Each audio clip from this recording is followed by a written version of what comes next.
Dito ay makikita niyo ang isang batang kumakain at kasama niya ang kanyang nanay habang binibidyuhan niya ang kanyang anak. Pero ang bata ay napatingin sa kanilang pintuan at kumaway. Ang ginawa agad ng kanyang nanay ay inikot ang kamera para makita kung sino ang kinakawayan ng bata. Dahil wala naman ibang tao sa kanilang bahay kundi sila lamang dalawa. 画面左上の鏡にご注目。そこに娘をじっと見つめる人のような姿が。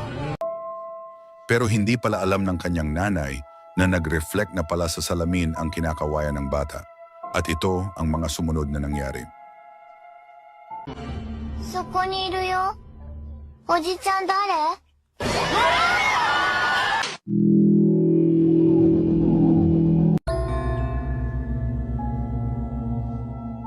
Thank you.